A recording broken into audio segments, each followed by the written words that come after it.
We donate 10 cents per water to fight the global water crisis. And our goal with FreeWater is to get 10% of Americans to save money and drink one free water a day. And we'll donate more than $1 billion to charity annually.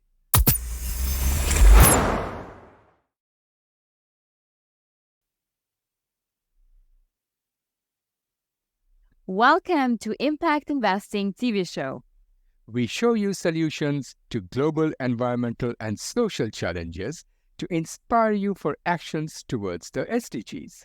You will also learn the best way to invest your money and create impact while making profit. Let's discover impact investing world and true sustainability right now. Hi, and welcome to Swiss Impact with Banerjees, Season 6, Episode 11. We continue to show you inspiring and impactful opportunities in this season, which topic is impact investment in times of crisis. And today we will discuss a new world economic order with FreeWater. And today we start first with the basics. The modern economical world we live in. Every product and service has tangible and intangible values and also costs. Okay, can you please explain that for the audience? What do you mean by value and cost in more detail? I think I would use examples because that's easier. If you look at education as a service, for example, schools, universities, or private institutions, just to simplify it, let's say it is a service. When you educate someone, the tangible value is obvious, but you also have an intangible value. Like, for example, studies have shown that educated women will more likely have lesser children, but healthier. Similarly, if you look at meat, when you sell it, then here the value is again very obvious. But the costs are not only taking care of the cow, feeding it, slaughtering it, etc., but also the water and food she is using, etc. But most of you also know that one of the main causes of deforestation of Amazon and overfishing in all our oceans are for producing animal feed, while we are fast running out of arable land. And that is what I mean by costs. So one of the main issues is how many values are misused or misappropriated, often by the large companies. For example, when you download or use one of the social media apps like TikTok, Facebook, etc., you should be aware that often they have full access to your browser history and many other information, which they sell for profit to other businesses. So now some of the audience will say, really? And this is of significant value, which in my opinion is being misappropriated from you, often without your knowledge and sometimes without your permission. Thank you for the explanation. That was quite eye-opening for some, at least. What is your story of today? I think that was not the story, right? No, exactly. So today, anyone you speak to will tell you that our present economical models are not working. I talked to a lot of people. Even yesterday, I was talking to people. Everybody says the same. On one angle, people will say capitalism is not working. Some will tell you communism is not working. And part is that each of them have very strong and valid points. I understand that. Humans are discussing and complaining about this point since decades.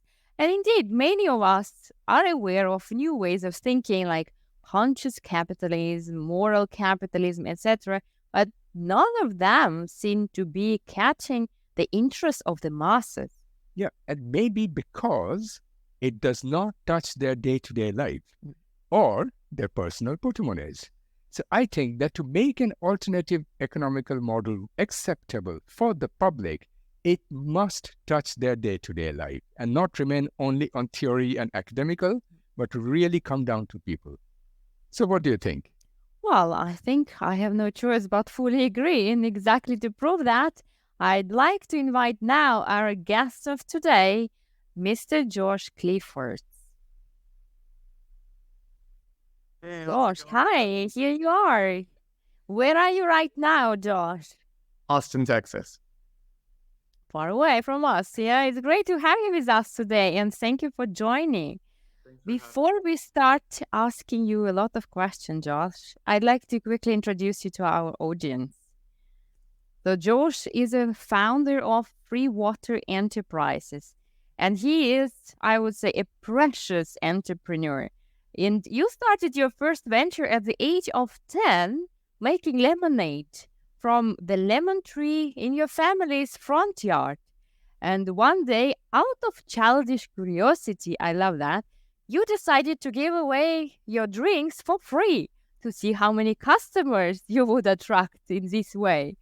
And as you said yourself, there were lines of cars across the block, and I ran out of product. So I started selling my baseball, basketball, and football cards, right? So Maybe without his parents' permission. most probably. So this you made thousands of dollars out of it and convinced the parents to let you invest in Microsoft stock in 1995. By the time you were in ninth grade, and it was already worth $35,000, right? That got you started in entrepreneurship. What an amazing story. But now you are to something global, right? FreeWater says a lot, but we are really curious to know what is actually your story from lemonade to Microsoft and to FreeWater. Yeah, I guess it came full circle.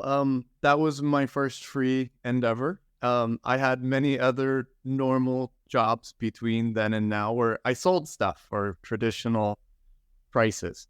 But yeah, I sold lemonade all the time. That was my way of getting money. And when I made the free lemonade stand, I ultimately sold all my baseball cards and invested it in Microsoft. And now that I'm 38, I have 28-year stock market experience, and that really helped mold me into this new endeavor, FreeWater. That's amazing. It's amazing. But maybe you can tell us more. What is the FreeWater actually? So FreeWater is the world's first free beverage company. We do aluminum bottles and paper cartons, and the water's free because the packaging is the ad space. That's the catch. But it's a new type of media and e-commerce platform that at scale makes free water and later free food more profitable than selling it today. And our secret sauce are the dozens of different processes that we created that will enable us to earn more than $1,000 from a single free bag of potatoes or can of beer or water. But most importantly, we donate 10 cents per water to fight the global water crisis. And our goal with FreeWater is to get 10% of Americans to save money and drink one free water a day. And we'll donate more than $1 billion to charity annually. And FreeWater is just the beginning. It's just the first product of our future free supermarkets. And so extrapolate that later on. Top 100 free products, average American consumes one per day. We donate more than $100 billion to charity annually, assorted causes. When the event strikes where we do in the future earn $1,000, $5,000, $10,000 on a product, 10% of that money will also go to the cause. So FreeWater is just a vehicle for a fast donation to charity, which is sustainable and profitable. Wow. And what is your business model like then? The most unique thing about our product or service is that it's negatively priced. To the consumer, this is, in their eyes, currently 110% off because it's free water. It donates 10 cents to charity. And this new paradigm of being able to earn a profit in the negatively priced zone is where the magic happens. It enables new ways to manufacture, new ways to distribute, and beyond. And we've created a clear roadmap to only go more negative as we grow. That sounds very interesting. But you also mentioned free economy, giving economy, and everybody's economy on your website. So what do you mean by that? Can you explain it in a very accessible way? Sure. Which also my grandmother will understand. I will. So there's a traditional, we've got socialism, we've got capitalism. More recently, we have the sharing economy, Uber, Airbnb. But then you have products that cost zero.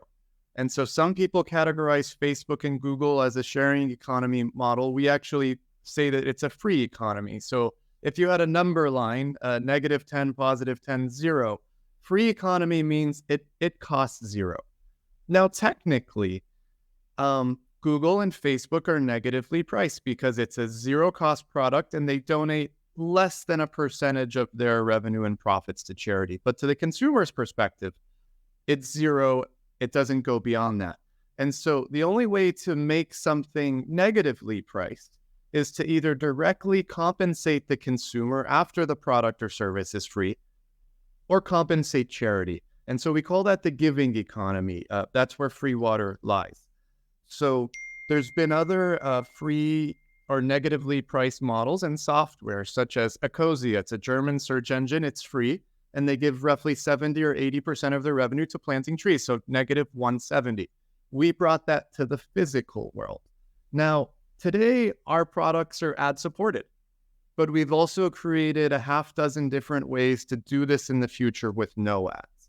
And so consider FreeWater the first step to normalizing free groceries in the United States and Europe and the rest of the world. But later on, we'll disrupt our current ad-supported model with models with no ads. And so we call that everybody's economy. It's one step more ethical than the giving economy, which will likely be ad-supported models. That's amazing, Josh. Can you tell us, how did you come to the idea to make essential products free? What's your why behind the driver? So back in 2015, my wife and I started a nonprofit organization in Eastern Europe called Save the Refugees. As you know, a lot of people from all over the world migrated into Western Europe looking for help.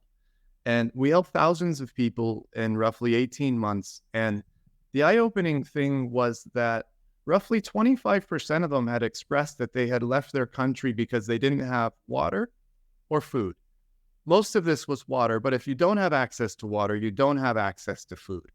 And that really opened my eyes to global water crisis and global famine. And when I started investigating the numbers and started learning about the UN sustainability goals, I felt that these famine and the global water crisis can be hacked, but it had to be done outside of government. I personally believe that many governments don't want to solve this. Otherwise, they wouldn't have made water a publicly traded commodity in most Western countries' stock markets a few years ago. You don't typically make something publicly traded unless you want the price to go to the stars. And so knowing that it would take billions and billions of dollars, I wanted to create a fast transaction to charity. And so here we are today. FreeWater works to solve, obviously, to end the global water crisis, but the same model works for every type of product in your local supermarket. And so that has been the vision from day one. Hundreds of free products, hundreds of different charitable causes, track the donations precisely to make sure that they're spent accordingly. And we'll solve this without any government assistance. And I think that's important because, at least here in the United States, when you're talking about raising people's taxes, it's a very sensitive subject. And so it's everywhere, not only in US, I think. Well, so many people would agree that they want a lot of these issues to be solved, but they simply don't want to pay for it. And that's why we went the private route. I don't think anyone will argue or complain if a private company makes these donations on their own. And so here we are today. We've distributed our $250,000 free beverage. We've donated $25,000 to charity, and we're working to launch free soda and free tampons and pads next. Wow. And what are the two advertising options for brands who want to advertise on your products? So today we offer the paper cartons and the aluminum bottles. We chose these two containers to start because they were the greenest packagings available with the fastest lead time. Big picture, we aim to make the world's first 100% hemp packaging, but that will be further down the road. There's no supply chain or any product like that today. We also offer two lines in the beginning: FreeWater, which contractually has to be free, But here in the United States, some people at some venues sell water for $5, $10 a beverage.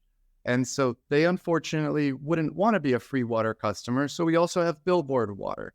And billboard water is for people who are content to sell water with ads on it, also donating to charity too. And so then next we're launching free soda, billboard soda. And then I don't think that we'll ever have a for sale tampons and pads offer. And then coming soon, when we raise enough money for the legal, we'll be launching free beer. Perfect. And you will be limited only to US, or you are also thinking of expanding to our side of the world, the other side of the ocean? Everything that we've designed has been designed to scale globally. And so the future of this industry are the new ways to manufacture, new ways to distribute, and new software solutions. And none of these are possible when something costs money, even if it costs 1 cent. And so everything that we're designing in the tech package, it wouldn't be very difficult to scale to the EU or Saudi Arabia or anywhere else. You just change the language from English to Portuguese or Chinese or Japanese. Right. Could you tell us more about the targeted distribution? Is it worth it? We mainly only deal with targeted distribution at this time. And what that means is that we seldomly have an advertiser who says, give the ad to whoever you want. They typically have a target audience. Now, currently, roughly 60% of our business is B2B, meaning we ship the product to the business and they distribute it. Now, the rest of it, they hire us or third parties to distribute it, and people will pay for targeted. And you could target it in a number of different ways. This is actually my favorite advertisement ever because while the graphics aren't as special, here's 2 nonprofits from the state of Kentucky. One gets homeless people job training, and the other one is the homeless shelter. And so they cannot use Google or Facebook to target these people. So instead of putting the message in the bottle, they wrapped the message on the bottle.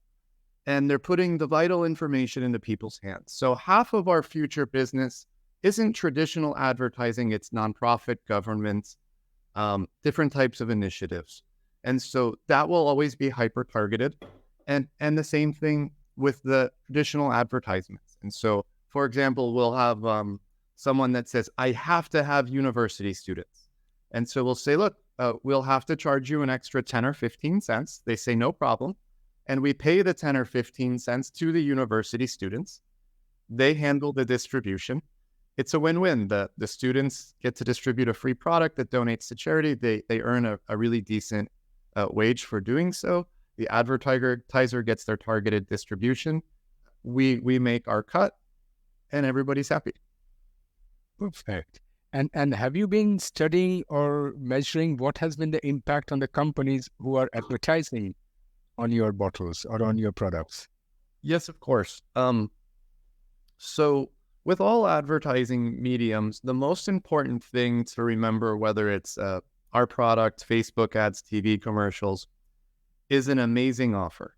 I personally would never advertise anything unless I had an offer so good that it breaks the business owner's heart. And so what we've noticed is that people that have a great offer on the packaging get great results.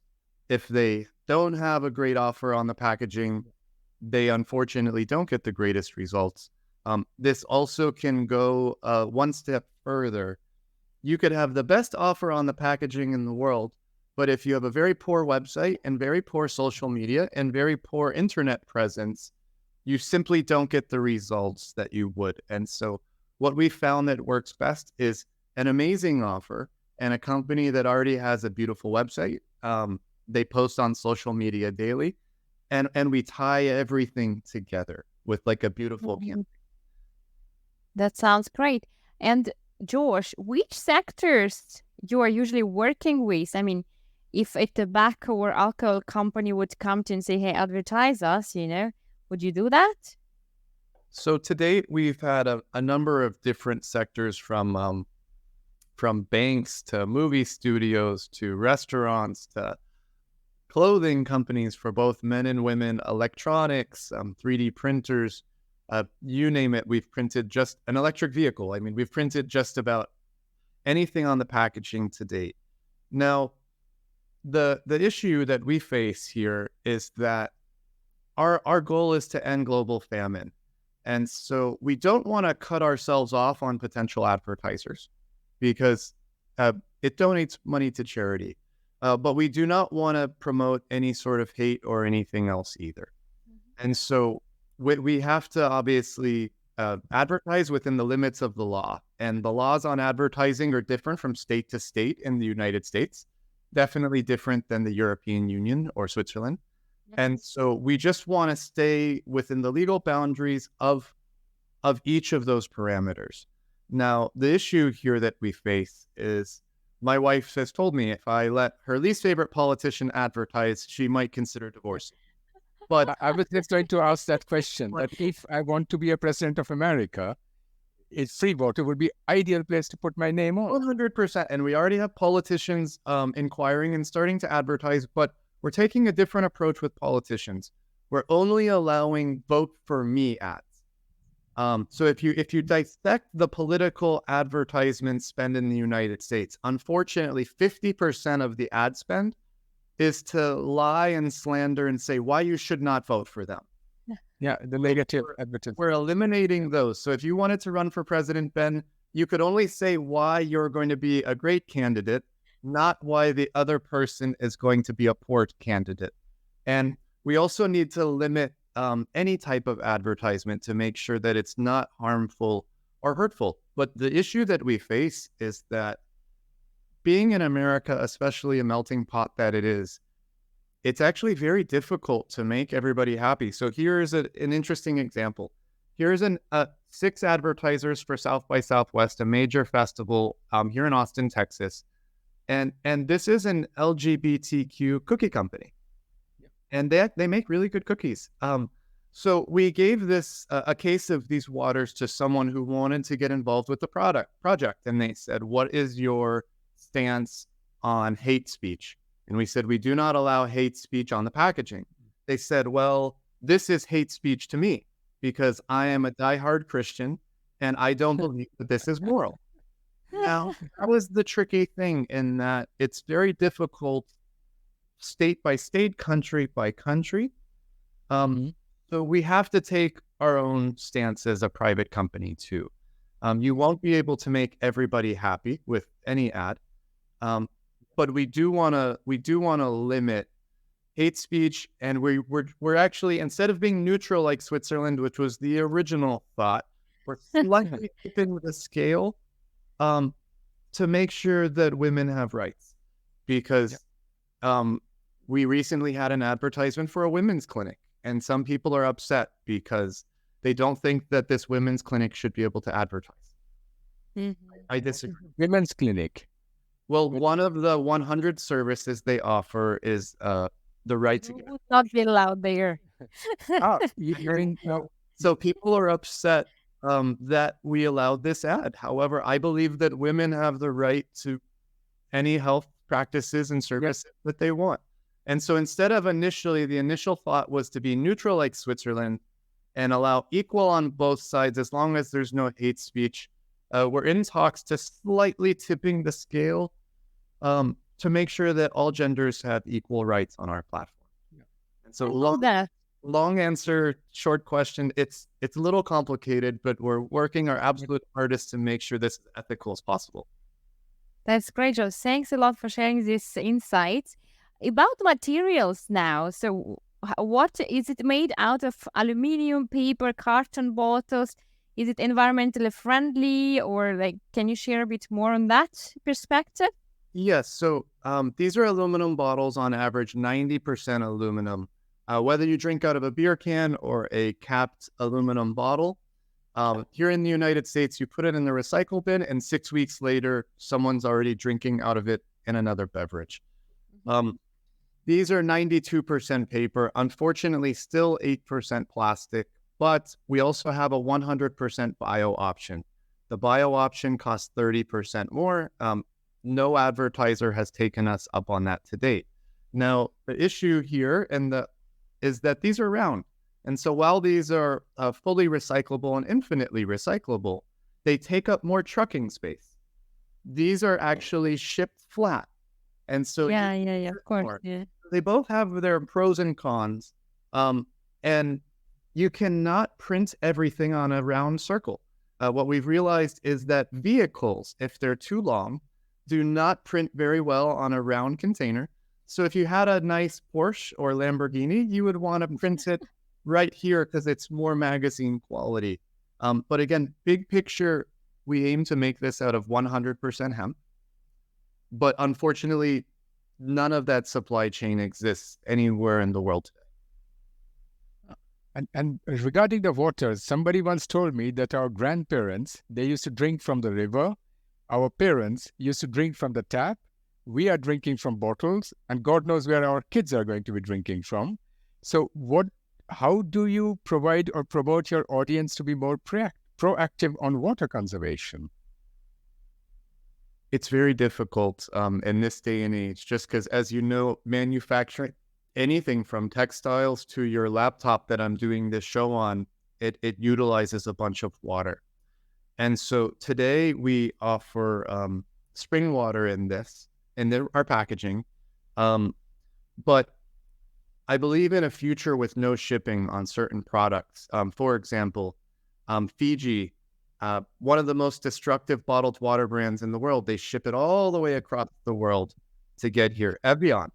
I personally believe in 5 to 10 years, it will be against the law to ship even artesian waters across country lines and borders once people start realizing how bad it really is for the environment. And so the phenomenon in the future of manufacturing certain goods such as water, beer, and more is that you could manufacture it at location A and you could give it away for free at location A or within a couple of kilometers of location A and distribute it in new means and new channels that are only possible when things are free or negatively priced.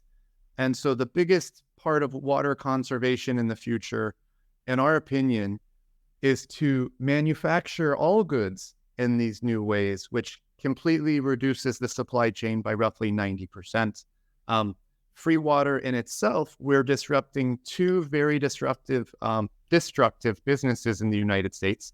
See-through plastic bottles are used today on lots of packaging, but for advertising, it's the worst ad medium. And so we do believe that the advertising model will make the see-through plastic bottle obsolete, but also the junk mail in the mailbox in our houses here in the United States, pieces of paper in your physical mailbox, still have the highest return on investment of any advertising medium in the USA. And we're also cheaper per 10 impressions, and we're disrupting the direct mail industry too. In the United States alone, the direct mail industry is responsible for cutting down 100 million trees annually. And so just this one product really disrupts two really destructive industries. But when we extrapolate this across free supermarkets in the future, that's when we really get into saving water, because 1/3 of all groceries are thrown away behind the supermarket in the United States because they're too expensive. And as Ben brought up in other calls, it's more in even other countries. So free supermarkets have the ability to cut USA food waste by 1/3. That's a ton of water savings, water conservation, but it makes it easy to the consumer. Now they're not as worried, hopefully in the future, of what they're buying, how they're buying it, because all of these things, or many of these things, will be manufactured in this new way using a fraction of the energy, a fraction of the petroleum, a fraction of the water.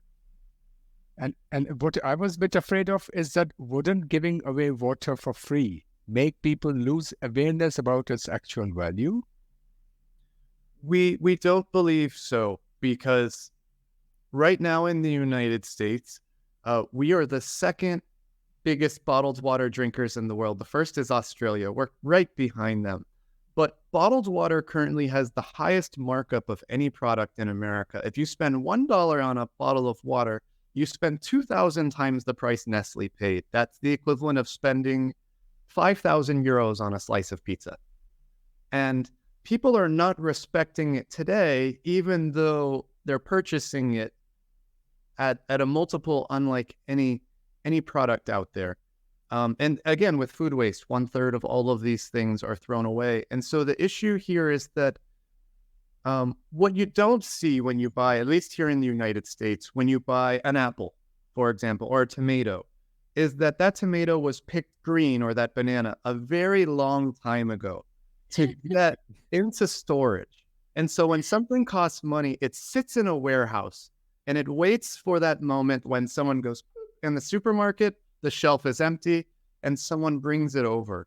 And that time frame of the picking it too early or manufacturing it early and storing for so long is one of the main reasons why 1/3 of everything is being thrown in the trash can in the US. But free and negatively priced, it flies off of the manufacturing conveyor belts and into the consumer's hands and into the recycling bin. And so it's that speed and not having these extra warehouses and not having needless supply chain, which is not only going to make this far greener than any other initiative and more profitable, but people will respect it differently, especially in the near future when many people might lose their jobs to automation. They're going to need free groceries. And in Switzerland, you'll likely have an amazing universal basic income. Unfortunately, here in the US, we spend all of our money on, war and other things. I think we're unlikely to have a universal basic income. So free supermarkets, free models, negatively priced models will be extremely important, and people will respect it differently. Mhm. That's very thoughtful, Josh. Thanks a lot. And I want to ask you, how did you achieve that? Who are your main partners? Are you looking for more? Are you looking for funding probably to scale it up to reach the whole world? Yes. So right now we have a team of 17. Um, we've been growing really quickly because we currently have 1.2 or 1.3 million social media followers. Hashtag FreeWater's on its way to getting our 1 billionth organic impression, likely in the next 90 to 150 days. On Twitter or on Threads? We just started with Threads yesterday, but on Instagram, on Facebook, on LinkedIn, on TikTok, on YouTube. So roughly 1.3 when you combine all of those. And so to date, we've raised roughly $250,000. And we have an amazing group of investors and partners. But just like Google and other companies such as Alibaba, we're looking to do a sizable one-time raise, which will bridge the gap between now and us going public. And so we're looking to raise $25 million, which will enable us to build our first FreeWater microfactory here in Austin. It will allow us to manufacture 200 million beverages a year at €1 or more per beverage. So 200 million euros in revenue off that first facility, not including the shopping and any of our other business models. That's just face value advertisement. This includes $5 million for the legal and manufacturing of free beer here in the United States. And then it allows us to get into our top 10 products. And so our goal is to list ourselves publicly in the next 2 to 3 years and to 10 times our following first. So when we do go public, we'll have 10 million or more social media followers. And our goal is to get 10% of them to invest €1,000 or more. That's a $100 million IPO. But this model is so profitable at scale. And when we get into manufacturing, we do not need to raise another penny after we open the doors on this first free water and free beer factory. And so that's what we're looking for, the partnerships to get those vehicles off the ground. And who would you think would be the major competitor or threat? So we designed this a little bit differently. Typically, entrepreneurs don't want to be copied. They say, "Hey, this is my idea. Stay away." I was in the military a couple of years, training to be in special forces. I got hurt jumping out of an airplane, and the job of a Green Beret is for a small group of people to train a small army to do the work for you. So there's actually no competition in ending global famine. If you ask us, look, worst case scenario, if someone beat us at this, they would have to beat us at opening a better free supermarket that donates more money to charity than us. We still get what we want in terms of the social cause. But we've put a lot of infrastructure in place and are building more. In the future, we make money off of all of the copycats too, at least the majority of them. And so it's a complete, radically different model. And we wouldn't be able to dive into every strand of that in here. But I would say from a traditional capitalistic sense, the biggest competitors would be Facebook and Google, simply because they have the advertising platform, but they have not yet built the physical infrastructure for manufacturing textile, food, beverages, and more that Walmart, Amazon, Aldi did. Walmart, Amazon, and Aldi really disadvantaged themselves because all of the physical infrastructure they built is wrong for this new world where things are free. And so big picture, I predict you'll see Facebook and Google wait a while, and you'll see them wait, watch, and then they'll copy. And that will make them significant competitors in this space. But what are they competing at? Who could help society more? It's not so bad. I was just thinking, the last time we spoke, you mentioned also something like that Amazon has to deliver to building here, then to 10 kilometers further to another building, something like that, which is very CO2 inefficient. But you have a far more efficient way. Can you explain it a bit? Yes. So today we still use traditional shipping and logistics, no different than Amazon or any other company. And traditionally, the further you ship something across a town, city, state, the country, or the world, the worse it is for the environment and the more the consumer pays for it. And these traditional models have encouraged companies to create mega factories, mega fulfillment. Think like a Heineken factory, Amazon fulfillment center.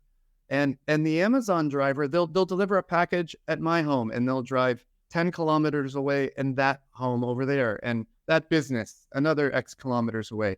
But they can't guarantee fulfillment to 2 consecutive homes or businesses because their products cost money. But in the future, we're going to be delivering at first FreeWater and every type of grocery to thousands of consecutive homes and businesses. And so this new way of manufacturing locally and distributing locally will be one of our major keys to success. And nobody has that current infrastructure. And on microfactory number 1 for water and for beer, we will establish this new infrastructure. And people who sell products like this laptop, by the way, they won't be able to get the product to consumer as cheap as we can. So they'll also compensate us to make deliveries as we go to your home to drop off your cases of free beer and free chocolate and free water and free potatoes and everything else. They're going to say, hey, let us pay you to also drop off this laptop that Sveta and Ben already paid for. So it's a way for us to get products to consumers for a fraction of the channels, 90% less carbon emissions, 90% less money. But the models we created, our future delivery people, when there are people and they're not robots at one point, will make 5 times the Uber driver salary. And so when we've tested this 2 South by Southwest ago, every person on our team made at minimum of 150 euros an hour at this new model. And so it's really special that we'll be able to save so much money, yet compensate so much money at the same time. Mm-hmm. Josh, I have a fun question for you. If you could choose one specific artist or celebrity to collaborate with FreeWater, who would that be? In terms of sheer size and digital imprint, I guess it would have to be Mr. Beast, simply because he has more than 100 million YouTube followers, and he's very seemingly caring about philanthropy. But if it was more of a traditional celebrity, I would say Leonardo DiCaprio. Both are good. Only I don't know Mr. Beast. So we'll check him. Yeah. All right. And how can our audience support you, Josh? The ones who are watching today. So we're outside of raising capital. We're looking for world-class software engineers that are experienced in C#. That's what we're really in dire need of right now, are C# software engineers and extremely talented designers. And so Why do we need C# engineers is that's the most common language for the back end of augmented reality products.